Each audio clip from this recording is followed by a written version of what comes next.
They came seemingly out of nowhere. Nearly 2,800 feet above sea level and hours from the nearest city of consequence, a group of approximately 4 dozen camera-yielding tourists of random nationalities spun on their heels and began to snap pictures of, well, us. The fact that we arrived at this Norwegian mountain top overlooking a fleet of can-do 2016 Bentley Continental GT coupes may have contributed to their elation. Although we in the press are known for our handsome profiles and chiseled physiques, it's hard to compete with the international language of horsepower, not to mention flawless paintwork and Bentley's stately Big B logo. While the attention was not entirely unexpected, that the tourists so hastily turned their backs on a glorious display of Mother Nature's finest glacial carvings for a photo op where the car speaks volumes. Nobody was jockeying for prime photorealistate around the Ford Kuga parked next to us. Norwegian woods. Our day began a few hours earlier near Ålesund, a heavily forested community positioned on a rocky precipice typical of western Norway. Given the seemingly glacial pace at which changes come to the Continental GT, it was a fitting locale to debut the latest round of updates. A new front bumper with a revised lower mesh pair with a slightly smaller radiator surround and new, more pronounced fenders for what Bentley calls a more assertive stance. While we agree, it's of our opinion that the effect looks most at home when paired with the more extroverted colors, like the Monaco yellow on the V8s pictured here, than with colors selected from the traditional Bentley palette. That said, Bentley would like to remind you that it will gladly color match any shade known to the human eye. Chrome fender badges, as previously seen only on the GT Speed, now appear on the fenders of the V8s and W12 as cosmetic enhancements. The rear of the car gets largely the same treatment, the reshaped bumper getting a full-length strip of brightwork, and the composite eclid has been reshaped with a slightly more pronounced profile to the trailing edge. To help keep the pecking order sorted, the V8s and the GT Speed get a different rear diffuser treatment.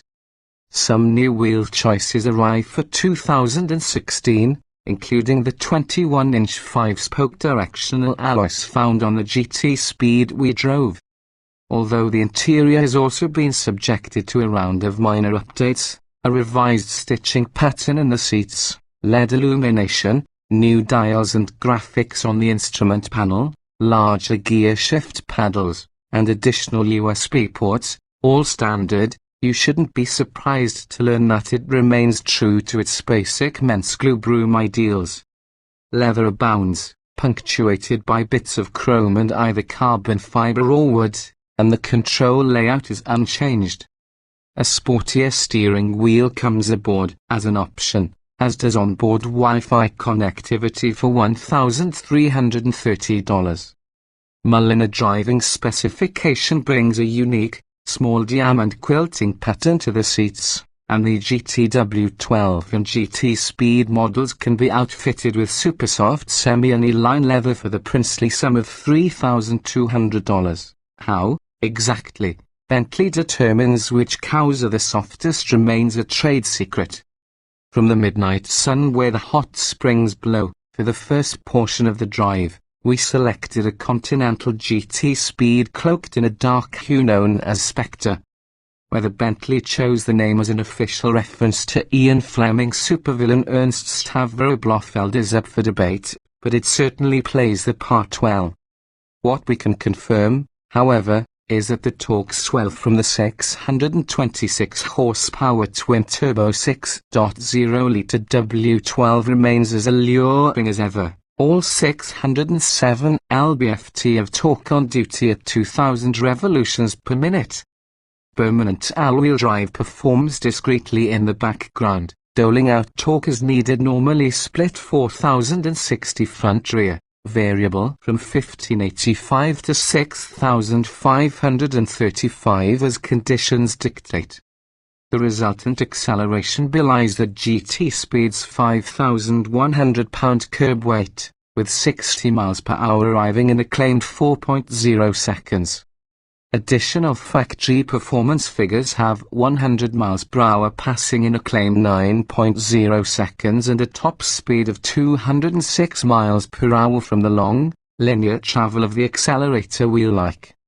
And the softish brake pedal don't like so much, to the speed-sensitive electric power steering like well enough and damped but precise movement of the shift pedals sure, why not? The controls move as if they are mounted with bushings made of equal parts folding cash, beluga caviar, and human tissue extracted from Barry White's larynx. At the conclusion of the impromptu mountaintop photo session, we slipped into the yellow GT V8S. Equipped with Bentley's extended sports specification kit $19,180. Yes, really? Our car had the carbon ceramic 8-piston front brakes, sports exhaust, and carbon fiber interior bits, making it the best choice for the rundown Norway's infamous Trollstigen mountain road, a ribbon of single-lane pavement carved out of the side of a cliff. Mistakes made here could have grave consequences. Although the twin-turbo 4.0-litre V8 produces only 521 horsepower, all 502 lb-ft of torque are available at a low 1,700 revolutions per minute, which helped to give the 8-speed ZF automatic gearbox a breather during the twisty descent. Short straight shoots were acknowledged with blasts of the throttle, followed by braking hard for corners and then downshifting. The transmission will let you skip gears downshifting, to coast against engine back pressure and elicit some joyous cacophony from the tailpipes. Down a quartet of cylinders, the V8S gives up only 3/10, Bentley says, to the W12 speed in the 0 to 60 measure, clocking in at 4.3 seconds. 0 to 100 miles per hour is a different story. The V8S taking 10.3 seconds to do what the W12 Power GT can do in just 9.0 seconds again, factory figures. Although said to be lighter over the front wheels by only 57 pounds, the V8S had the best steering feel and response. The air suspension does a fair job of keeping the body on an even keel while simultaneously isolating the harshest wheel impacts. You'll never forget that it's a big car. That it handles as well as it does is a testament to dogged engineering persistence.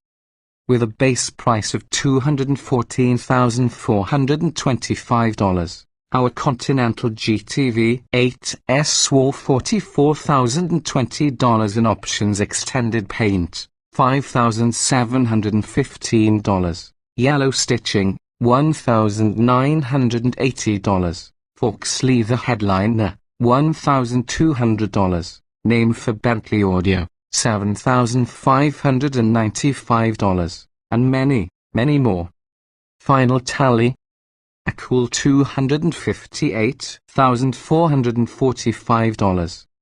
This bird has flown. The biggest news in Continental GT land can be found under the hood of the most pedestrian 12-cylinder. Seeking improvements in fuel economy and emissions, Bentley has added cylinder deactivation to the twin-turbo W12. The V8 has had it for years. The W12 in GT Speed Gym doesn't get cylinder deactivation. According to Bentley, the Continental GT W12 notches a 5% improvement in combined fuel economy. Although the EPA combined rating of 15 miles per gallon is the exact same figure earned by the previous W12. But emissions were reportedly reduced. Best of all, adding cylinder deactivation required remapping of the ECU, and in the process Bentley harvested an additional 15 horsepower and 15 lb-ft of torque, which now stand at 582 and 531, respectively. As you might expect, spending time with the GT-W12 after driving the previous two cars was less than a revelatory experience. The heft, the interior tranquility, the impeccable fit and finish were all present in spades. The variable displacement system went about its business without drama or inopportune hiccups, and if our handlers hadn't informed us about it, we likely would never have noticed its presence. While all of these cars handle well, the word crisp is nowhere in their vocabulary, and Bentley remains emphatic that the Continental GT is a true Grand Tourer and not a sports car. But for those who desire a large coupe with classic styling, a coddling interior, and speed to spare, the Bentley remains happy to oblige.